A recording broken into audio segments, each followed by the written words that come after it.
행정의 중심이신 영원한 행정가이신 그리스도께서 한 단계 한 단계 인도하셔서 당신의 경륜을 수행하시고 결국에는 완결된 지점까지 성취하실 것임을 인하여 감사합니다. 주님, 보좌에 앉아 계신 주 예수님, 오늘도 당신 우리의 첫 번째 위치로 취합니다. 보좌로부터 말씀하시고 분배하시옵소서. 우리를 모두를 적셔 주소서. 사도 요한이 본 것처럼 주님, 우리 새 예루살렘에 대하여 분명한 이상을 보기 원합니다. 우리 알고 있는 모든 낡은 지식들을 다시 한번 비워드립니다. 각자에게 새롭게 말씀하소서.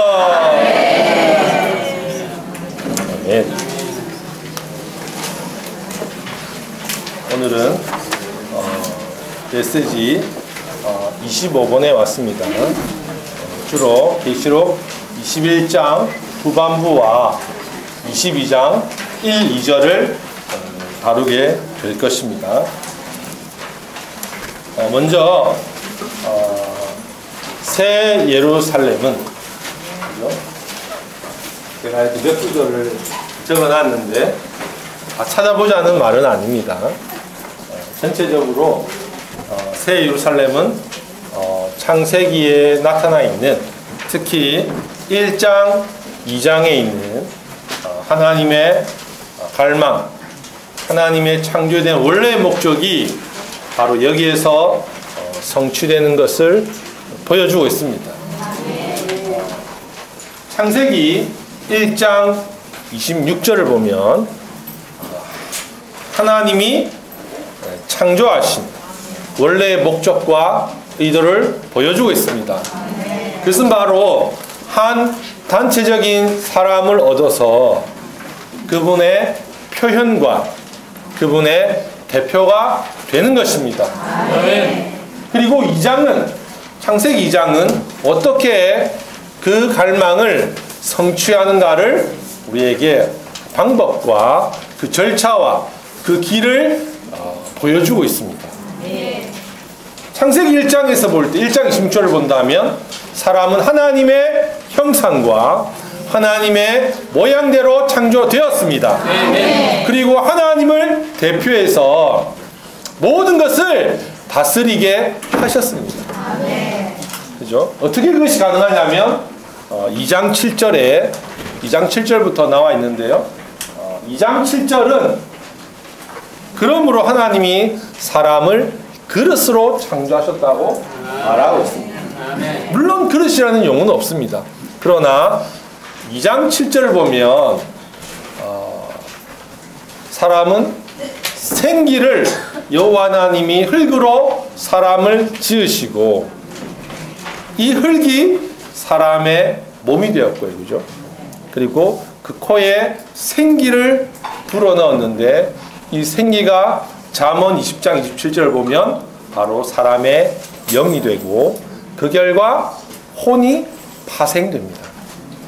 그래서 2장 7절을 보면 사람은 빈 하나의 용기와 같이, 그릇과 같이 무언가 내용을 담을 수 있도록 창조되었습니다. 그리고 사람을 에덴 동산에 창세기 2장 9절을 보면 사람을 생명나무 앞에 두셨습니다. 생명나무를 취한 결과 2장 10절을 보면 생명수의 강이 한 근원에서부터 발원해서 내 지류로 흘러가는 것을 볼 수 있습니다. 2장 12절에서는요, 그 결과 세 가지 귀한 재료들이 산출되는데 첫 번째는 금과 두 번째는요, 베델리엄은 바로 진주를 말합니다. 식물성 진주와 호마노, 세 가지, 금과 진주와 그리고 호마노는 보석을 상징하겠죠. 이것은 바로 금의 본성이신 아버지 하나님과 그리고요 진주이신 구속하시는 아들 하나님과 변화시키시는 그 영 하나님이 산출되는 것을 볼 수 있습니다. 그 결과가 창세기 2장 24절에 보면 그 재료들이 결국 어떻게 됩니까? 한 쌍의 부부로 아담에게서 아담의 동일한 생명과 동일한 본성을 가진 건축된 한 존재가 있는데 그것이 바로 하와입니다.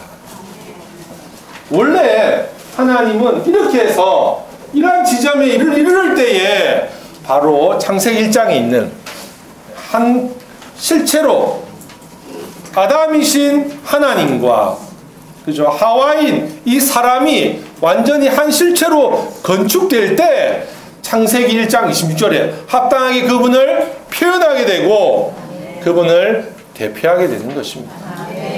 그런데 우리가 잘 알듯이 창세기 3장에서는 이것이 사람은 이것을 하지 못한 채 실패했고 약 6,000년의 시간이 지났습니다. 그러나 요한계시록에 올 때에 하나님이 실패하신 것 같지만 그분은 여전히 그분의 경륜을 수행하시고 결국 이것을 완성하실 것입니다. 여전히 우리도 이러한 목적에 따라 살아야 하고 그러나 또한 실패하고 있지만 하나님은 여전히 우리 안에서 이것을 성취하실 것입니다. 그래서 창세기 1장 26절을 보면 여기에 하나님의 21장 죄송합니다. 21장 21절이 아니고 11절입니다. 죄송합니다. 11장을 보면 자, 성경을 같이 한번 볼까요? 요한계시록 21장 11절을 같이 한번 읽어보도록 하겠습니다. 그 성에는 하나님의 영광이 있고 성의 빛은 가장 귀한 보석과 같은데 벼옷과 같고 수정처럼 맑았습니다. 그 성에는 뭐라고요? 하나님의 영광이 있고 하나님의 영광이 있습니다. 하나님의 영광은 바로 하나님의 표현입니다. 그렇죠? 첫 번째 사람은 하나님의 외형만 갖고 있었고 실질적으로 표현하지 못했지만 그러나 새 예루살렘에 올 때에 하나님의 영광으로 표현하는 것을 볼 수 있습니다. 22장 5절을 보면 더 이상 밤이 없겠고 그들에게는 등불과 빛이 필요하지 않습니다. 왜냐하면 주 하나님께서 그들을 비추실 것이기 때문입니다. 그들은 영원히 왕으로서 다스릴 것입니다. 영원히 왕으로서 그분을 대표해서 왕으로 다스리게 될 것입니다. 그 성의 첫 번째 특징은 영광이 가득하고 마지막 항목은요 왕으로 다스리게 되는 것입니다. 그죠? 또한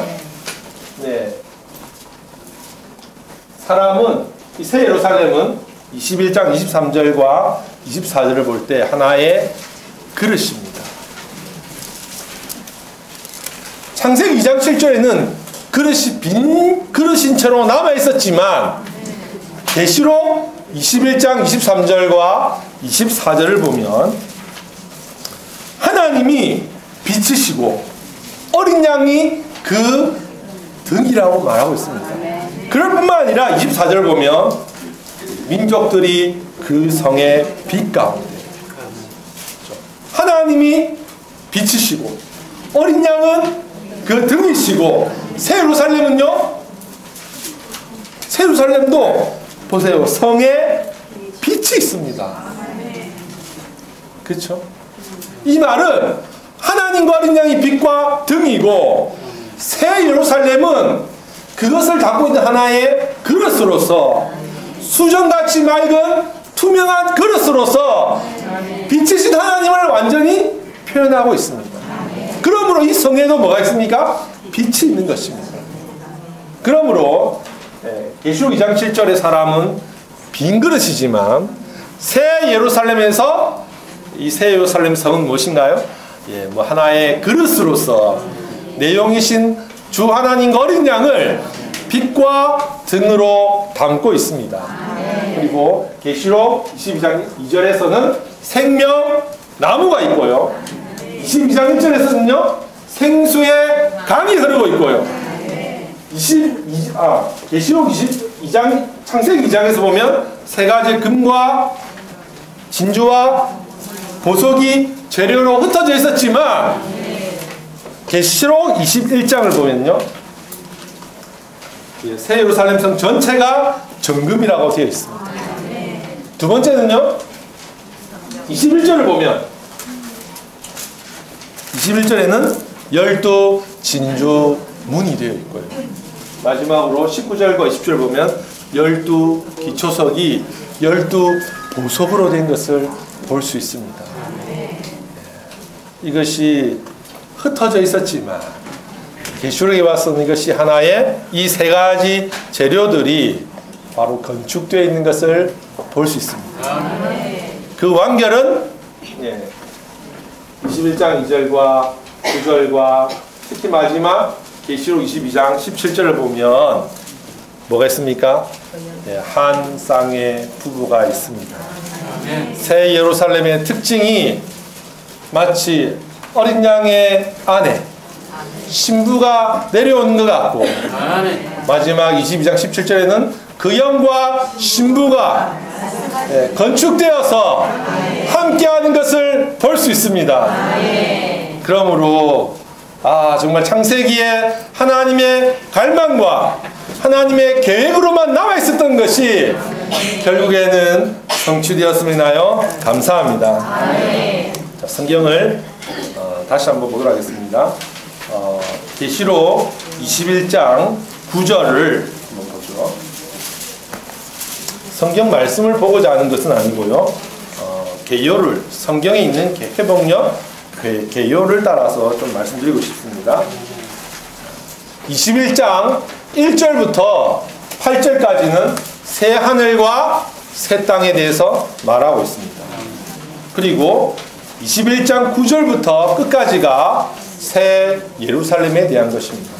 자, 13번 새 예루살렘이라고 되어 있죠. 그죠? A번입니다. 어린 양의 아내인 신부. 새 예루살렘의 신부는 바로 뭐라고요? 이것입니다. 한 쌍의 부부를 위한 가장 먼저 사도 요한이 새 예루살렘을 우리에게 제시하면서 언급한 새 예루살렘에 대한 첫 번째 것은 창세기 사도 요한 아마 창세기 1, 2장이 마음에 있었던 것 같습니다. 드디어 하나님의 갈망이 이것이 산출되고 건축되지 않았는데 새 예루살렘을 볼 때에 이게 무엇이라고요? 어린 양의 아내인 신부가 된 것을 볼 수 있습니다. B번입니다. 두 번째는요 거룩한 성입니다. 성입니다. 그죠? 단체적인 한 실체가 된 것입니다. 세 번째는 C번부터는 새 예루살렘의 특성들을 보여주고 있습니다. 성의 영광과 모양입니다. 이제부터는 A번과 B번은 새 예루살렘이 그 존재, 신분을 말한다면 C번은 새 예루살렘이 어떠한 특성들을 갖고 있는가를 우리에게 하나하나 보여주기 시작합니다. C번 같이 한번 읽어볼까요? 성의 영광과 모양입니다. 아까 우리가 읽었지만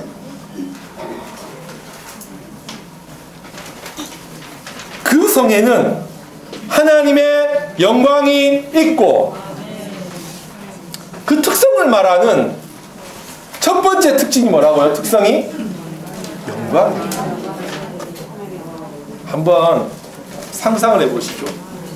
우리가 사도 요한이라고 새 예루살렘이 10절에 보면 하늘에서 내려옵니다. 그죠? 우리는 하늘로 가고자 하지만 새 예루살렘은 하늘에서 땅으로 내려오고 있습니다. 땅에 땅에서, 그죠? 높은 산에서, 땅이죠, 그죠? 새 예루살렘이 내려오는 것을 보았는데 굉장히 멀리 있었던 것 같아요. 하늘에서부터 내려오는데 그가 받은 첫 번째 인상은 뭐냐면 하나님의 영광이 있는 것입니다. 하나님의 표현이 거기에 가득한 것입니다. 창세기 1장 26절이 이루어지는 거죠. 와, 새 예루살렘이 내려오는데 하나님의 표현이 거기에 가득하구나. D번입니다. 성의 구조와 크기. 이제는 여기에 보면 성의 구조와 크기는 여기에 네 가지를 말하고 있습니다. 성의 구조와 크기. 첫 번째는 성을 말하고 있고요. 두 번째는 성벽을 말하고 있고요. 세 번째는요? 예, 세 번째는 문들을 말하고 있고 네 번째는 길을 말하고 있습니다. 자, 이것은 마치 무엇과 같으냐면 하늘에서 멀리 달아 내려오던 그 새 예루살렘이 제 눈앞에 펼쳐져 있습니다. 그러므로 이제는 자세히 보입니다. 그렇기 때문에 뭐가 보인다고요? 성이 보이고요. 그 다음에 성벽이 보이고요. 그 다음에 문이 보입니다. 이것은 바깥에서 바라봤다는 말입니다. 그리고요, 문 안으로 들어가니까 뭐가 있습니까? 길이 있습니다. 그죠? 2번을 한번 볼까요? 2번을 보면 확대된 성전. 내부로, 이것은 사도 요한은 유대인이죠, 그죠? 이들의 관념에 의하면 성은 도시입니다, 그죠? 도시 안에는 이스라엘 사람, 유대인들이 많이 살고 있죠. 그 성 안으로 들어가면 또 별개의 하나의 건물이 있는데 그것이 성전입니다. 중심은 바로 성전이죠. 이것은 뭐냐면 안으로 들어갔다는 말입니다. 처음에는 멀리서 바라봤고 그 다음 바깥에서 바로 앞에서 바라본 광경을 말하고 지금 이것은요, 그가 성 안으로 들어가서 성전을 보는 장면입니다. 성전을 바라봤는데 구약에 의하면 성전 안에는 바깥마당 안에 제단과 물두멍이 있고 성소 안에 들어가면은 떡상과 또요 등대와 분향단이 있습니다. 근데 새 예루살렘에는 이런 것이 없습니다. 성 안에 성전에 들어가 보면 왜냐하면 더 이상 제단이 필요가 없습니다. 왜냐하면 소극적인 것이 다 제졌기 때문입니다. 물두멍도 없고 떡상도 없습니다. 또요 등대도 없고 부양단도 없습니다. 바로 뭐냐면 지성소입니다. 성 안에 성전을 보지 못했는데 이 성전은 바로 내소를 말합니다. 지성소를 말합니다. 바깥마당과 또요 성소가 없습니다. 뭐밖에 없다고요? 지성소밖에 없습니다. 분명히 처음에는 영과 혼과 몸 세 존재가 있었는데 바깥마당을 대표하는 몸도 없고, 그죠? 우리의 성소를 대표하는 혼도 없고, 뭐밖에 없다고요? 즉 영이 우리의 온 혼 각 부분을 적셨을 뿐만 아니라 우리의 온 몸까지도 확대된 것입니다. 뭐밖에 없습니까? 그러면 지성소 안에 들어가면 무엇이 있을까요? 거기에는 하나님의 영광만이 있습니다. 그러므로 F번에 보면 뭐가 있습니까? 그 성 안에는 빛과 등밖에 없습니다. 바깥 마당에는요 자연적인 빛이 있죠. 햇빛이 있습니다. 성소에 들어가면요 인공적인 빛이 있습니다. 등대로부터. 그러나 지성소 안에는 뭐밖에 없습니까? 이 언약궤 위에 맞습니까? 거기서부터 뭐밖에 없습니까? 하나님의 영광만, 오로지 하나님의 빛만이 거기에 가득하게 되는 것입니다. 오늘 우리 가운데 많은 빛들이 있을 수 있겠지만 많은 깨달음들이 있을 수 있겠지만 그날에는 하나님 자신만이 인공적인 빛이 필요 없고 하나님 자신만이 바로 우리를 비추실 것입니다. 그리고 이러한 성 주위에 민족들이 다니게 될 것입니다. 그죠? 그렇기 때문에 새 예루살렘에 대해서 제가 한번 그림을 그려보도록 하겠습니다. 제가 이 그림을 그릴 때 항상 좀 우려하는 것이 있는데 새 예루살렘은 물질적인 성이 아닙니다. 그래서 이것이 100% 맞지는 않습니다. 그러나 대략적으로 제가 그림을 그리면 새 예루살렘은 아마 이렇게 생겼을 거예요.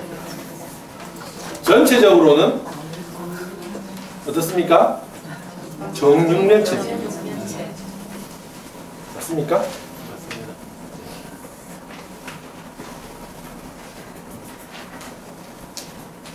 정육면체입니다. 왜 그러냐면 계시록 21장 16절을 근거로 해서 그렇습니다. 그 성은 네모 반듯하고 길이와 너비가 같았습니다.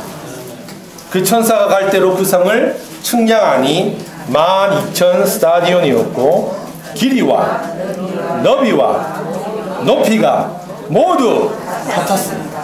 그죠? 그래서 여기서 여기까지 얼마라고요? 12,000 스타디온입니다. 죄송합니다. 여기 12,000 여기도 12,000. 길이와 너비가 같고 또 높이도 똑같습니다. 그래서 정육면체가 될 것입니다. 그리고요 성에 보면 12 진주문이 있습니다. 근데 강면에 3개씩이죠. 그죠? 21장 21절에 있습니다. 12문은 그래서 여기 아마 문이 3개 이렇게 있을 겁니다. 제가 동그라미로 그려야 될지 잘 모르겠지만 이렇게 해서 아마 있을 것입니다. 그 다음에는요 들어가면 아까 뭐가 있다고요? 길이 있습니다. 자, 여기서부터는 저희들이 이제 상상력을 좀 발휘하셔야 되는데 제가 다 찾아드릴 수는 없지만 새 예루살렘 특징은 하나입니다. 한 길, 한 보좌, 한 나무, 생명나무, 한 강, 한 나무, 한 생명수 강입니다. 새 예루살렘 특징은 다 하나입니다. 근데 보좌로부터 생명수의 강이 흘러서 온 성을 적십니다. 네. 그러면 보좌가 어디 있어야 될까요? 꼭대기. 그러려면 자 보시죠. 길은 하나밖에 없습니다. 한 길이 문은 12개인데 길은 하나밖에 없습니다. 그러려면 길은 어떻게 생겨야 되겠습니까? 너무 잘 아시네요. 왜냐하면 이렇게 길이 이렇게 연결되어 있어야 되겠죠. 돌아가면서. 맞습니까? 그래야 길은 하나밖에 없는데 여기로 들어가면 길이 있고 길이 있고 길이 이렇게 만나서 가는 게 아닙니다. 맞습니까? 어느 문으로 가든지 길이 하나밖에 없습니다. 그런데 이것이 온 성을 이 생명나무와 생명수의 강이 온 성을 적셔야 합니다. 그러려면 어떻게 되겠습니까? 이것이 나선형이 되어야 되고요. 온 성을 적시려면 보좌가 이 꼭대기에 있어요. 맞습니까? 보좌가 여기 있어서는 온 성을 못 적시겠죠. 길이 2개가 되든지 길이 하나가 되려면 요 밑에 있든지 요 위에 있든지 밖에 안 됩니다. 그리고 온 성을 적시려면요 이렇게 나선형이 돼야 되겠죠.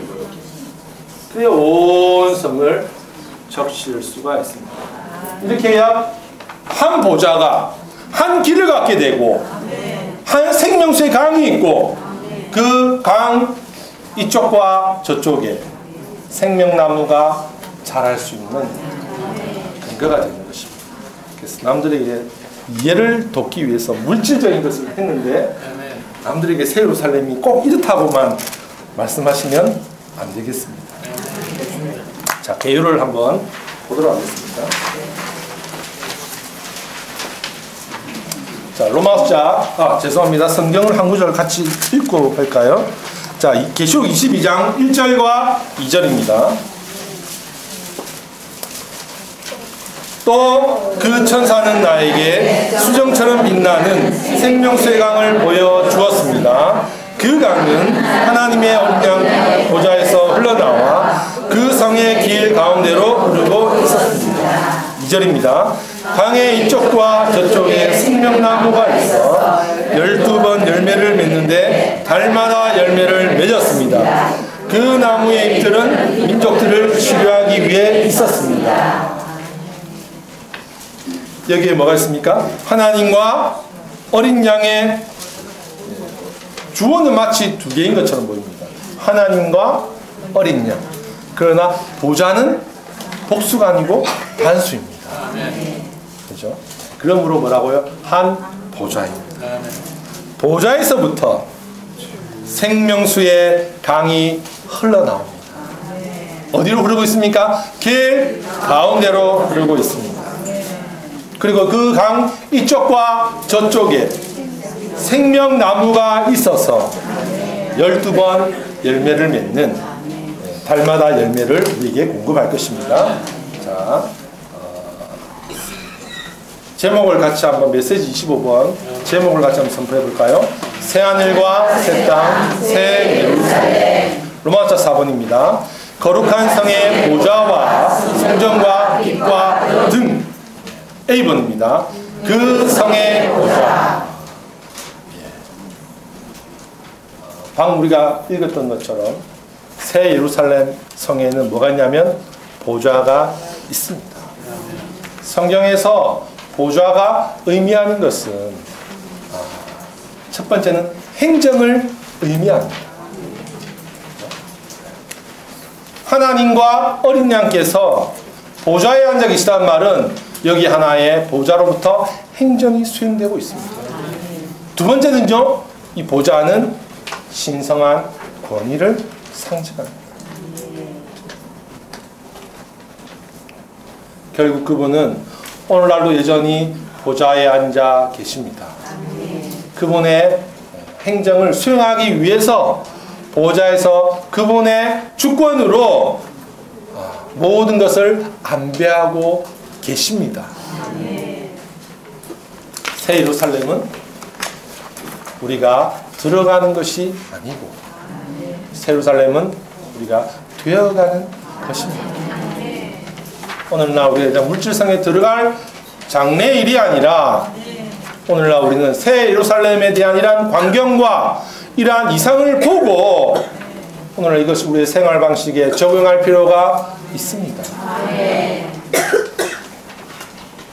형제 자매님들, 하나님과 어린 양께서는 지금 보좌에 앉아 계십니다. 그래서 우리 개인의 환경들을 안배하고 있습니다.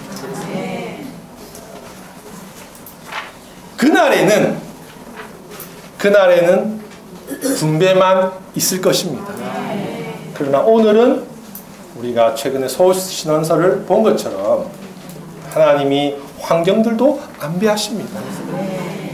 그러나 원칙은 동일합니다. 이렇게 환경을 안배하는 이유는 다만 우리를 징벌하고 다만 우리를 혼내주는 것이 목적이 아닙니다. 그 목적은 바로 하나님의 행정을 수행하기 위한 것입니다. 하나님의 행정의 주된 방면은 부가적인 방면이 우리를 환경을 다루시기도 하지만 주된 방면은 바로 분배를 위한 것입니다. 보좌로부터 생명수의 강이 흘러나와서 우리를 공급하기 위한 것입니다. 구약 소신서를 보면 이스라엘 백성들 하나님의 분배를 받아들이지 않고 하나님을 떠났기 때문에 하나님은 인간 정부들을 일으켜서 우리에게 고난을 환경을 허락하십니다. 그럴 때 이스라엘 반응은 주로 어땠었죠? 고난을 허락하니까 이들이 여호와께 돌아와서 부르짖는 것입니다. 주님, 못 살겠습니다. 어떻게 해야 될까요? 그럴 때 이 행정의 보좌는 우리의 은혜의 보좌로 바뀌어서 우리에게 은혜를 공급하시는 것입니다. 그러므로 오늘 우리는 정말 이러한 보좌로부터의 이러한 공급에 우리는 받아들이기를 원합니다. 우리가 이러한 보좌에 앉아서 내 자녀의 장래를 계획하고 그리고 안배하고 나의 노후를 안배하는 것이 아니라 누가 이것을 하게 하는 것입니까? 하나님과 어린 양께서 이것을 계획하고 안배하게 하시는 것입니다. 지금은 마치 내가 앉아있는 것 같지만 결국에는 그분이 하실 것입니다. 잠깐 동안은 혹은 수년, 수십 년 동안은 내가 할 줄 모르지만 결국에는 주님이 이 보좌에 앉으셔서 그분의 경륜을 수행하실 것입니다. 그러므로 우리는 그분께 우리의 머리의 위치를 드리기 원합니다. 주님, 내 자신의 노후의 문제를, 내 소그룹의 상황을 주님 당신께 열어드립니다. 주님, 당신이 안배하셔서 당신의 분배를 수행하시기 원합니다. B번입니다. 그 성의 성전입니다. 요한계시록 16장 17절을 보면 성전 보좌라는 용어가 있습니다. 하나님은 어디에 계십니까? 첫 번째는 보좌에 계십니다. 두 번째는 성전에 계십니다. 그분이 이렇게 그런데 요한계시록 이 하나의 주님이 분리된 각각의 곳에 있는 것 같지만 계시록에 오면 이것이 계시록 16장을 보면 성전 보좌라는 용어가 나옵니다. 이 말은 그분이 보좌 가운데서 수행하시지만 그 목적은 성전을 위한 것입니다. 성전을 건축하기 위한 것입니다. 우리가 그분께 우리의 머리 위치를 내어드린다면 그분은 우리 가운데 그분 자신을 분배하셔서 바로 그분의 거처, 우리의 거처인 성전을 건축할 것입니다. C번 한번 읽어보죠. 그 성의 빛과 등. 그러므로 새 예루살렘에는 우리가 아까 읽었지만 빛과 영광의 표현이 가득하게 될 것입니다. 만약 우리가 주님을 우리의 머리로 삼을 때에 성전이 건축될 것이고 그렇다면 그곳에 하나님의 표현과 하나님의 빛비춤이 가장 강력할 것입니다. 자, 로마서 5번입니다. 거룩한 성의 길. A번입니다. 그 성의 길. 자, 길은 성경에서 무엇을 말하냐면 우리의 매일의 행함과 우리의 생활을 보여주고 있습니다. 자, 성의 특성을 한번 보죠. 1번입니다. 유일하게 하나임.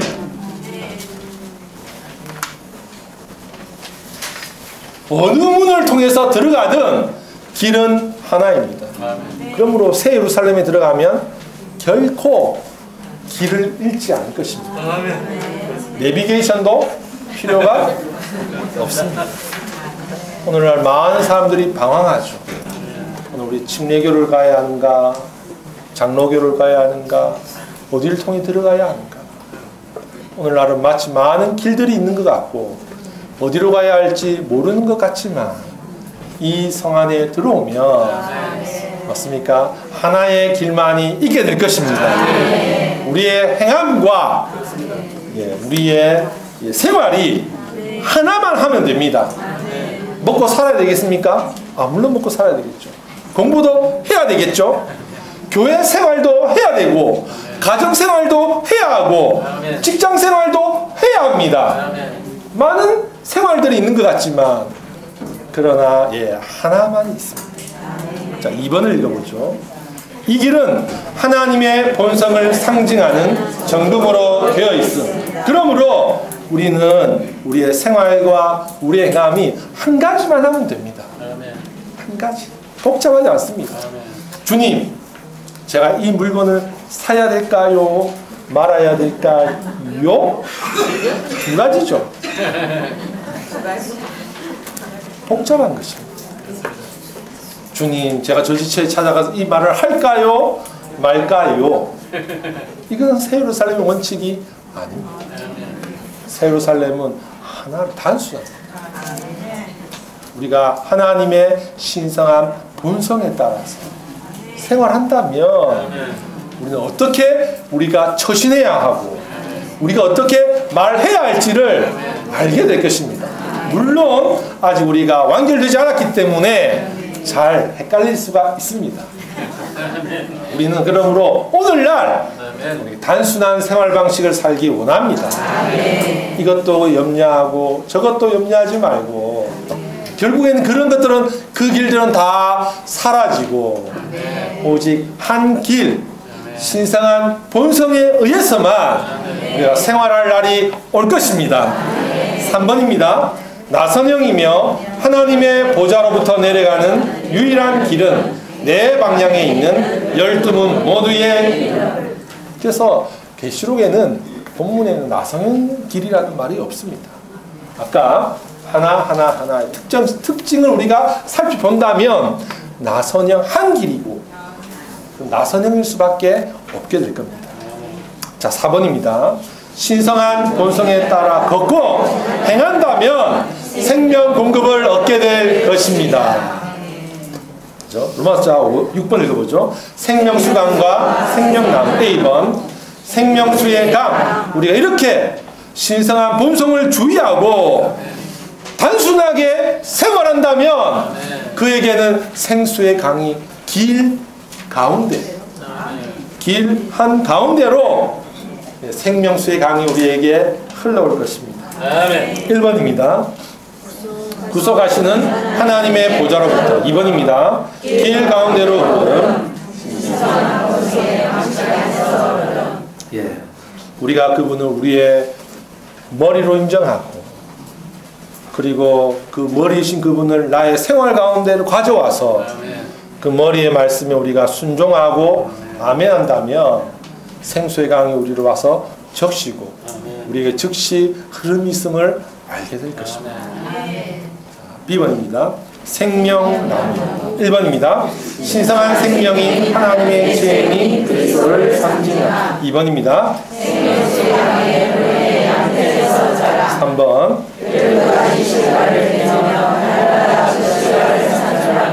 성 전체를 먹이고 양육함. 4번입니다. 잎사귀를 둘러 상징된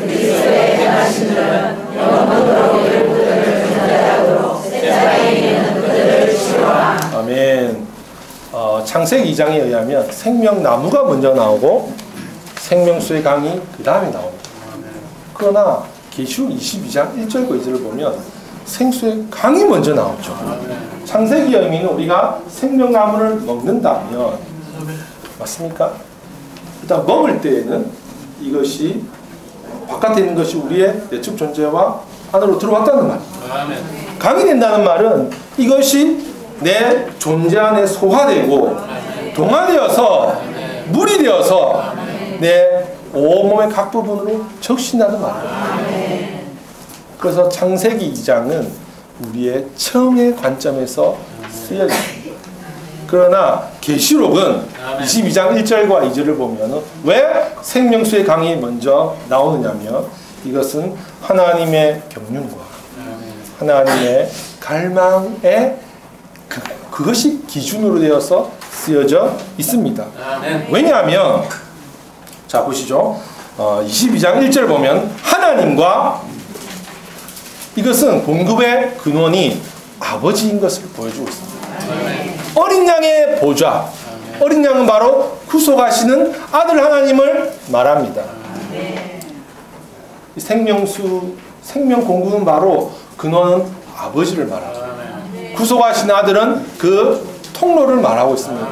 우리에게 도달하는 것은 바로 흐르는 강이신 그 영 하나님을 상징하고 있습니다. 하나님의 과정을 보여주는 것입니다. 경륜을 보여주는 것이죠. 그죠? 근원이신 하나님이 아들의 구속을 통해서 그 영으로 우리에게 흘러오는 하나님의 경륜을 보여주는 것입니다. 그리고요, 2절을 보면 그 다음에 생명나무는 우리에게 생명 공급이 바로 하나님의 갈망의 그 목적을 보여주고 있습니다. 요한복음 1장 29절 보면 세상 죄를 지고 가는 하나님의 어린 양이라고 구속하시는 어린 양이신 그리스도를 보여주고 있습니다. 그러나 요한복음 6장을 보면 그분은 하늘에서 내려온 생명의 떡, 생명 공급을 말해주고 있습니다. 그분은 우리의 그분 자신을 공급하고 싶어 하십니다. 그러나 우리가 하락했기 때문에 그분은 구속하시는 어린 양이십니다. 그분의 구속을 통해서 생수가 그런 구속하시는 어린 양을 통해서 우리에게 흘러오게 되었지만 그분의 목적은 요한복음 1장에 있는 어린 양이 아니고 6장에 있는 뭡니까? 하늘에서 내려온 산 떡입니다. 생명 공급이 되기를 원하는 것입니다. 그러므로 그분이 완전하게 완결되었을 때에 그분은 구속하시는 분을 우리에게 흘러들어와서 영원토록 뭐하고 있습니까? 생명나무로서 우리를 공급하게 될 것입니다. 그럼 우리는 장래 일어날 일이 아니라 이것은 오늘날 우리에게 매일의 체험과 생활이 되기를 원합니다. 10분간 휴식하시겠습니다.